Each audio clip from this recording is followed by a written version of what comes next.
ఈ రోజు మనం ఒక ఆసక్తికరమైన విషయం గురించి మాట్లాడుకోబోతున్నాం. అదే పుష్పక విమానం గురించి.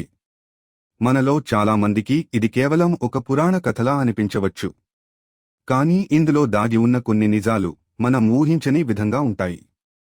కాబట్టి ఈ వీడియోని చివరి వరకు చూడండి. ఒక్కసారి మీరు ఇలా ఊహించండి. పాతకాలంలో ఆకాశంలో ఎగిరే పెద్ద పెద్ద మహల్లు ఉన్నాయి. అవి మేఘాల మధ్య నెమ్మదిగా కదులుతూ ఒక చోట నుండి మరొక చోటికి ప్రయాణిస్తున్నాయి. ఇది సినిమా సన్నివేశం కాదు. ఇది మన పురాతన గ్రంథాల్లో చెప్పబడిన వర్ణన. చాలా సంవత్సరాల క్రితం రామాయణం వంటి ఇతిహాసాల్లో విమానాలు అనే ఎగిరే రథాల గురించి చెప్పబడింది. కానీ అవి సాధారణ రథాలు కాదు. అవి ఆకాశంలో ఎగిరే పెద్ద రాజమహల్లా ఉండేవని వర్ణించారు. విశ్వకర్మ అనే దివ్య శిల్పి పుష్పక విమానాన్ని నిర్మించాడని కథలు చెబుతున్నాయి. తరువాత అది రావణుడి చేతికి చేరింది. ఇప్పుడు అసలు విషయం గురించి మాట్లాడుకుందాం. పుష్పక విమానం ఒక సాధారణ వాహనం కాదు.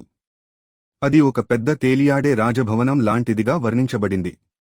దానిలో పెద్ద గదులు, విశాలమైన ప్రదేశాలు, అందమైన నిర్మాణం ఉండేదని చెబుతారు.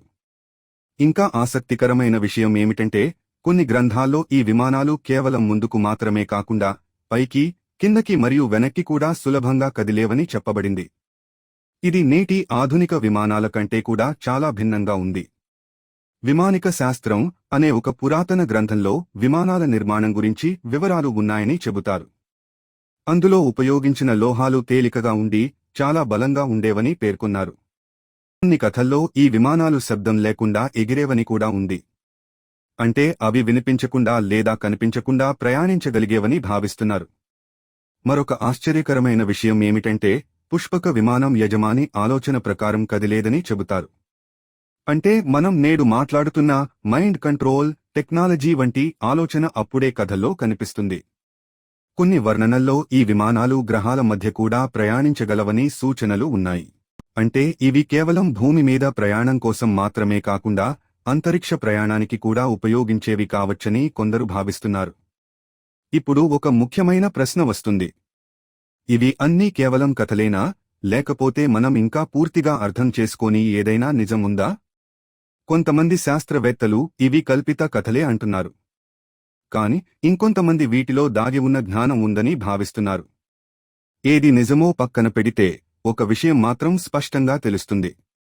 మన పూర్వీకులు ఆకాశాన్ని జయించాలని కలలు కనేవారు.